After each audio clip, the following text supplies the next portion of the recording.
네, 안녕하세요. 정직한 마음 오롯이 중고차 이영입니다.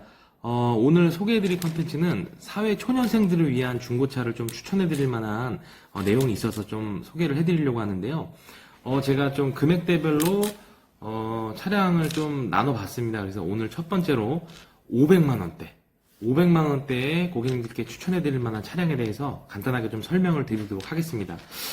사회 초년생 분들은 사실은 나이대가 이제 20대 초반부터 뭐 남성분들 같은 경우에는 이제 20대 중반까지도 이제 군대를 갔다 오시고 나서 사회생활을 하시는 분들은 이제 20대 중반까지도 많이들 계시는데, 사실은 좀 예산이 넉넉하신 분들도 계시겠지만 대부분의 사회초년생 분들께서는 예산이 넉넉지 못하다 보니까 중고차 구입을 하실 때 한 500만 원대에서 차량을 찾는 경우도 굉장히 많습니다. 그래서 500만 원대에서는 과연 크게 문제가 되지 않고 좀 구입이 가능한 차량이 어떤 것들이 있는지 한번 살펴보도록 하겠습니다.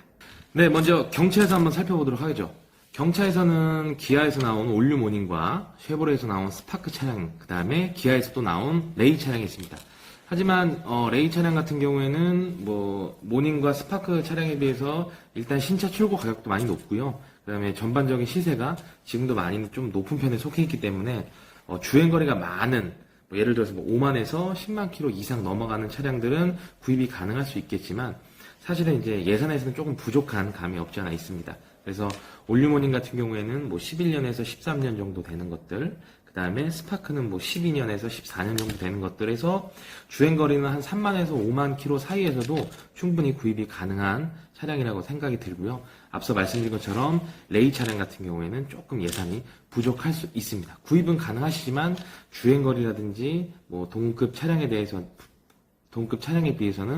조금 경쟁력이 떨어질 수 있다는 점 알고 계시면 좋을 것 같습니다. 두 번째로 소형차와 준중형 차를 좀 소개해 드리려고 하는데, 소형차에서는 이제 현대에서 나온 엑센트 신형과 기아에서 나온 올류 프라이드라는 차량이 있습니다. 이 차량 같은 경우는 사실 뭐 연식은 뭐 12년에서 13, 14년씩까지 주행거리는 5만에서 8만 킬로까지도 가능할 수 있습니다. 연식이 올라가면 올라갈수록 금액은 조금 더 높아지기 때문에 제가 앞서 말씀드린 것처럼 500만 원 예산에서는 가능한 구역에서는 이 정도라고 판단해도 되고요. 그 다음에 준중형 차량 같은 경우에는 현대에서 나온 아반떼 MD, 그 다음에 기아에서 나온 포르테 차량, 르노 삼성에서 나온 SM3 차량, 그 다음에 쉐보레에서 나온 크루즈 차량이 있습니다. 이 차량 같은 경우에는 보통 연식이 이제 빠른 거는 09년식부터 시작을 하겠지만 보통 2010년에서 2012년까지 주행거리는 5만에서 한 10만 킬로 내외에서는 500만 원 예산에서는 뭐 크게 무리 없이 구입이 가능하다라는 거 말씀드릴 수 있습니다. 세 번째로는 중형 차량인데요. 중형 차량 같은 경우에는 현대에서 나온 NF 소나타 트랜스폼이 있고요. 그 다음에 기아에서 나온 로체 이노베이션이라는 차량이 있습니다. 그리고 르노 삼성에서 나온 SM5 같은 차량이 있고요. 실제로는 이제 뭐 연식은 08년식에서 한 2010년 요 정도까지는 가능할 수 있겠지만 주행거리는 5만에서 10만 킬로 정도 될 것 같습니다. 하지만 이제 렌트 이력, 대여 용도 있는 차량들이 매우 많기 때문에 그런 부분들을 조금 주의하셔야 될 것 같고요. 또 더군다나 LPG 차량들이 조금 시세보다는 높은 편이기 때문에 500만 원대에서 조금 더 경제성을 갖고 구입이 가능하신 차는 뭐 중형 세단에서 LPG 차량도 가능하시지만 시세는 조금 더 높을 수 있다는 점을 알고 계시면 좋을 것 같습니다. 마지막으로 SUV 차량도 있을 수 있는데요. 사실은 뭐 예산이 조금 넉넉지 못하다 보니까 SUV 차량도 구입은 가능하지만 조금 뭐 빡빡하다는 말씀 드릴 수 있고요.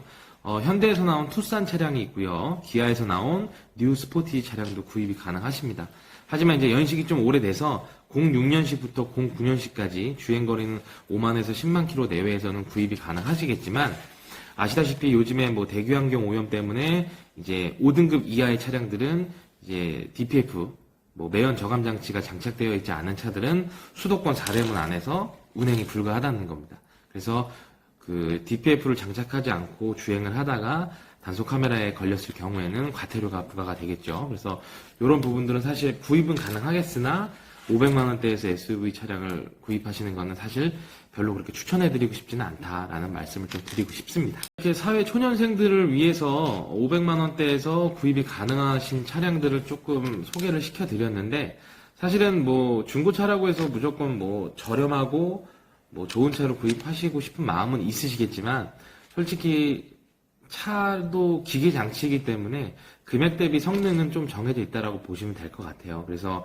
사회 초년생분들은 적은 금액을 투자하셔서 운전 연습과 그 다음에 이제 전체적인 감을 익히시는 부분이라고 생각하시면 될 것 같고요. 500만 원대에서는 뭐 경차, 소형, 준중형, 중형, SUV 차량까지도 제가 여러 가지를 알려드렸습니다.